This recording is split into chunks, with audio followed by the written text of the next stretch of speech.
ہر ایک کا مرنا برابر نہیں ہوتا، ہر ایک کا دنیا سے جانا برابر نہیں ہوتا۔ کچھ ایسے بھی اللہ کے بندے ہوتے ہیں جنہیں دنیا یاد کرتی ہے، کچھ ایسے بھی اللہ کے مقدس بندے ہیں کہ آج صدیاں گزر گئیں لیکن لوگ ان کا ذکر کر رہے ہیں۔ غوث اعظم کب پیدا ہوئے کوئی بتا سکتا ہے؟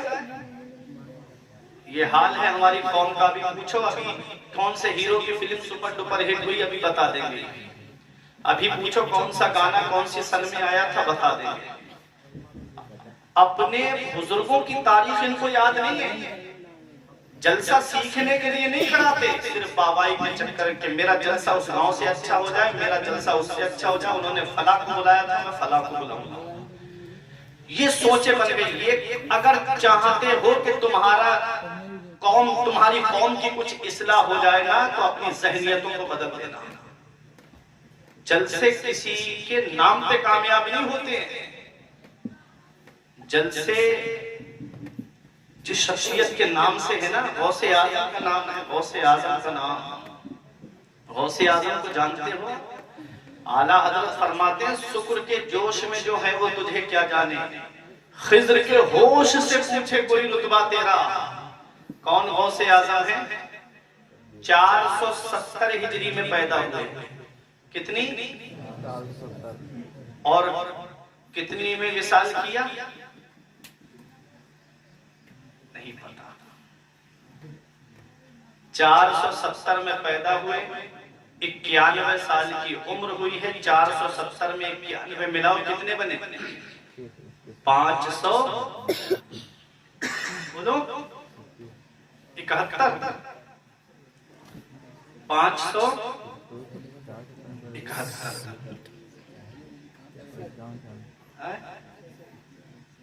571 میں تشریف لائے۔ یہ غوث اعظم 91 سال کی عمر میں۔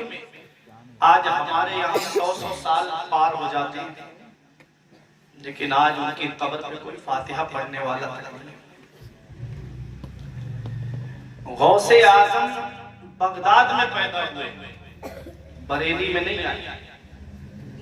لیکن آج کوئی سنیوں کا ایسا گاؤں ہوگا جہاں غوث اعظم کا ذکر نہ ہوتا، جہاں غوث کے نام کی محفل نہ سجی ہو۔ گاؤں میں چلے جاؤ، ہر طرف سے غوث اعظم کی منقبت سننے کی آواز آتا ہے۔ اتنی بڑی شہرت غوث اعظم کو کیسے ملی؟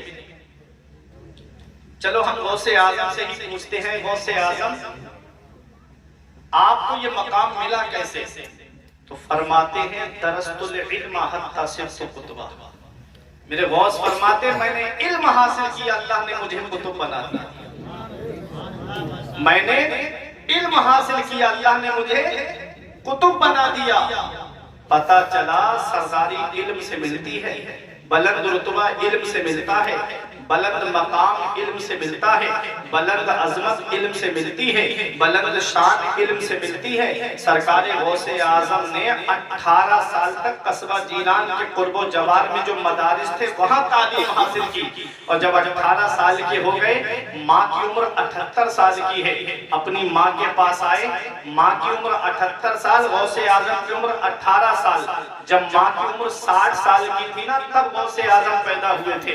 60 سال کی عمر میں جب انسان بوڑھا ہو جاتا ہے، اولاد کی طرف سے مایوس ہو جاتا ہے، وہ اللہ ہے جو ویرانے میں گلشن کھلا دیتا ہے، وہ اللہ ہے جو پہاڑوں میں پودا نکال دیتا ہے، وہ اللہ ہے جو پتھر کو چیر کر کے پودا نکال دیتا ہے۔ آج اگر شادی کے 1-2 سال کے بعد اگر کوئی خوشخبری گھر میں سنائی نہ دینا تو عورت کو تانے دینا شروع کر دیے جاتے ہیں، بہو کا جینا حرام کر دیا جاتا ہے، بہو کا جینا دشوار کر دیا جاتا ہے۔ کبھی ساس تانے دے رہی ہے، کبھی نند تانے دے رہی ہے، کبھی دیورانی جٹھانی سب کے تانے آنے شروع ہو جاتے ہیں۔ غوث اعظم کی والدہ کی عمر 60 سال کی تھی تب غوث اعظم پیدا ہوئے تھے۔ اللہ قرآن میں فرماتا ہے یخلق ما یشاء یہب لمن یشاء اناثا و یہب لمن یشاء ذکور۔ اللہ ہے جو چاہتا ہے وہ پیدا فرماتا ہے. یہب لمن یشاء اناسا، اللہ جسے چاہتا ہے اسے بیٹیاں عطا فرماتا ہے. وہ یہب لمن یشاء ذکور، اور اللہ جسے چاہتا ہے اسے بیٹے عطا فرماتا ہے. اور یزوجہم ذکرانا و اناسا، اور اللہ جسے چاہتا ہے اسے لڑکے اور لڑکیاں دونوں عطا فرماتا ہے. وہ یجعل من یشاء عقیما، اور اللہ جسے چاہتا ہے اسے بانج بنا دیتا ہے. سب اللہ کے دستے قدرت میں ہے. وہ رازق ہے، پیدا کیڑوں کو دیتا ہے وہ پتھر میں، بھٹکتا پھرتا ہے انسان کو روزی کے چکر میں. اڑانے بھر ہواؤں میں یا لگا گوتے سمندر میں، ملے گا بس وہی جتنا کہ لکھا ہے مقدر. جتنا اللہ نے تمہاری تقدیر میں لکھا ہے تمہیں اتنا ہی ملے گا. اب آؤ ذرا دیکھو سرکار غوث اعظم کو. سرکار غوث اعظم کی عمر 18 سال کی ہے، ماں کی عمر 78 سال کی ہے. اپنی امی کے پاس آئے، بولے امی اجازت دے دو، تمہارا بیٹا بغداد تعلیم حاصل کرنے جانا چاہتا ہے. غوث اعظم کی ماں کی عمر 78 سال ہے. اس عمر میں ماں کو کتنی ضرورت ہوتی ہے اولاد کی سپورٹ کی. ارے ماں باپ جب بوڑھے ہو جائیں تو اولاد کے سہارے کی کتنی ضرورت ہوتی ہے ماں باپ کو. غوث اعظم کی والدہ نے اپنے بیٹے کو بڑھاپے کی آڑ نہ بنایا. یہ نہیں کہا میرے لال کو اب بڑھاپے میں مجھے چھوڑ کے جا رہا ہے، جب مجھے تیری سپورٹ کی ضرورت ہے، جب مجھے تیرے سہارے کی ضرورت ہے. بڑھاپے میں ماں باپ کو اولاد کے سہارے کی کتنی ضرورت ہوتی ہے. لیکن اولاد ہے کہ جب جب ماں باپ بڑھاپے کی دہلیز پہ پہنچے ان کے بستر گھر سے باہر کر دیے جاتے ہیں. کوئی ٹینوں میں زندگی گزار رہا ہے، کوئی جھوپڑی میں زندگی گزار رہا ہے. ہمارے گھروں میں جاڑوں میں گرم گرم کمبلوں کا انتظام، اور ماں باپ وہی پرانی رضائی اوڑھ کر کے اپنی زندگی گزار رہے ہیں. ہمارے بچے شاپنگ مال سے کپڑے خریدے اور ہمارے ماں باپ پرانے کپڑے پہن کر کے اللہ کا شکر ادا کرے. یہ وہی ماں باپ ہے نا جنہوں نے بچپن میں ایک بار جب تم چھوٹے تھے تمہاری ماں نے ایک بار کہا تھا کہ عید پر میرے بچے کو نئے کپڑے چاہیے. والد نے دوسروں کے کھیتوں میں کام کیا، دوسروں کے گھروں میں مزدوری کی، لیکن اپنے بچوں کو عید پر نئے کپڑے بنا کر کے دیے. آج وہی ماں باپ بڑھاپے کی دہلیز پہ پہنچے، ہم نے ان کے بستر گھر سے باہر کر دیے. آج ہم نے ان کو تینوں جھوپڑیوں میں رہنے پہ مجبور کر دیا. اللہ اکبر. کیا اس دن کے لیے ماں باپ اولاد کو جوان کرتے ہیں؟ کیا اس دن کے لیے ماں باپ اولاد کو پالتے ہیں؟ مولانا روم فرماتے ہیں پہلی محبت ہے ماں باپ کی جو دنیا میں بدلہ مانگتی ہے. اگر تم نے اپنے ماں باپ کے ساتھ بھلائی کی تو تمہاری اولاد تمہارے ساتھ بھلائی کرے گی، اور اگر تم نے اپنے ماں باپ کے ساتھ بھلائی نہیں کی تو بڑھاپے میں یہ امید مت لگانا کہ تمہاری اولاد تمہارا سہارا بن جائے گی. ان احسنتم احسنتم لانفسکم وان اسأتم فلہا. اگر اچھا کرو گے تو اچھائی تمہارے لیے ہے، اور اگر برا کرو گے تو اس کا وبال بھی تمہارے اوپر ہے. اے لوگوں، اگر ماں باپ زندہ ہے تو ان کی قدر کر لو، اگر ماں باپ حیات ہے تو ان کی خدمت کر لو. جس دن ماں باپ کی چارپائی گھر سے اٹھ گئی نا، اس دن چراغ لے کے بھی ڈھونڈو گے تو ماں باپ جیسا پیار کرنے والی شخصیت تمہیں نہیں ملے گی، ماں باپ جیسی محبت کرنے والی شخصیت نہیں ملے گی. آج جس دور میں ہم زندگی گزار رہے ہیں یہ ملاوٹی دور کہلاتا ہے. ہر چیز میں آپ کو آج ملاوٹ ملے گی. کھانے پینے کی چیزوں میں آپ کو ملاوٹ ملے گی، دودھ دہی میں آپ کو ملاوٹ ملے گی. اس ملاوٹی دور میں خانپور والوں اگر بغیر ملاوٹ کے کوئی چیز ہے تو وہ ماں باپ کی محبت ہے جس میں کوئی ملاوٹ نہیں ہوتی. جو اپنی اولاد سے سچی محبت کرتے ہیں، جو اپنی اولاد سے سچا پیار کرتے ہیں. ماں باپ کیا ہے اس کا پتہ ہمیں تب چلتا ہے جب ان کی چارپائی ہمارے گھر سے اڑ جاتی ہے. ہمارے بزرگوں نے فرمایا باپ آنگن میں لگے ہوئے پیڑ کی طرح ہوتا ہے. آپ الحمدللہ گاؤں میں رہتے ہو، اس بات سے زیادہ آپ مجھ سے زیادہ واقف ہوگے. میں آپ کو بتاؤں جب شدت کی گرمی پڑتی ہے، جب شدت کی دھوپ پڑتی ہے، آدمی پیڑ کے نیچے کرسی ڈال کے بیٹھ جائے آرام مل جاتا ہے، پیڑ کے نیچے چارپائی ڈال کے بیٹھ جائے سکون مل جاتا ہے. ہمارے بزرگ فرماتے ہیں باپ آنگن میں لگے ہوئے پیڑ کی طرح ہوتا ہے. جب شدت کی گرمی پڑتی ہے، جب شدت کی دھوپ پڑتی ہے تو جیسے پیڑ سایہ بن جاتا ہے، پیڑ کا سایہ ہوتا ہے، ایسے ہی باپ خود تو دھوپ میں جلتا رہتا ہے مگر اپنی اولاد کو سایہ پہنچاتا ہے. کبھی تمہیں لگے نوجوانوں کہ میرے باپ نے میرے لیے کیا کیا ہے تو چلے جایا کرو کبھی بھوجی پورا اسٹیشن کی طرف، چلے جایا کرو کبھی عزت نگر کی طرف، چلے جایا کرو کبھی روڈ بیس بس اسٹینڈ کی طرف.